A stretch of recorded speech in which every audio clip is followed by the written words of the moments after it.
চলতি বছরের এসএসসি পরীক্ষা ঘিরে শৃঙ্খলা ও স্বচ্ছতা নিশ্চিত করতে নতুন করে কার্যকর হচ্ছে নীরব বহিষ্কার বা সাইলেন্ট এক্সপেল পদ্ধতি। সম্প্রতি প্রকাশিত পরীক্ষা পরিচালনা নীতিমালায় বলা হয়েছে, পরীক্ষার হলে সরাসরি হাতে নাতে ধরা না পড়লেও নিয়ম ভঙ্গ, যেমন কথা বলা, ঘাড় ঘোরানো বা দেখাদেখির মতো আচরণের ক্ষেত্রে দায়িত্বপ্রাপ্ত পরিদর্শক এই ব্যবস্থা নিতে পারবেন। এতে পরীক্ষার্থী তাৎক্ষণিকভাবে বিষয়টি বুঝতে না পারলেও পরবর্তীতে তার খাতা বাতিল করা হবে। বিস্তারিত থাকছে ডেস্ক রিপোর্টে। চলতি বছরের মাধ্যমিক স্কুল সার্টিফিকেট পরীক্ষায় শৃঙ্খলা ও স্বচ্ছতা নিশ্চিতে নীরব বহিষ্কার বা সাইলেন্ট এক্সপেলের ব্যবস্থা ফের কার্যকর হচ্ছে। সম্প্রতি প্রকাশিত এসএসসি পরীক্ষা পরিচালনা সংক্রান্ত নীতিমালা থেকে এই তথ্য জানা গেছে।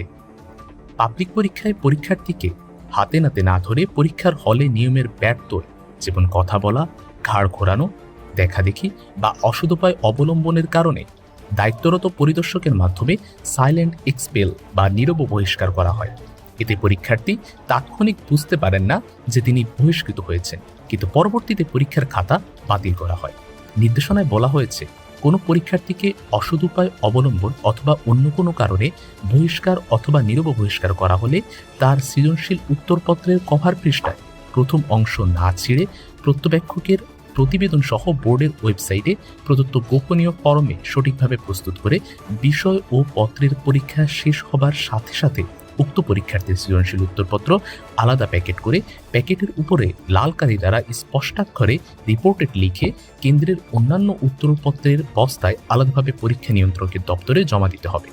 এতে আরও বলা হয়, নীরব বহিষ্কারের ক্ষেত্রে নীরব বহিষ্কারের কারণ সুস্পষ্টভাবে প্রত্যবেক্ষকের প্রতিবেদনে উল্লেখ থাকতে হবে। নীরব বহিষ্কৃত পরীক্ষার্থীকে সঙ্গত কারণেই পরবর্তী পরীক্ষায় অংশগ্রহণ করার অনুমতি দিতে হবে।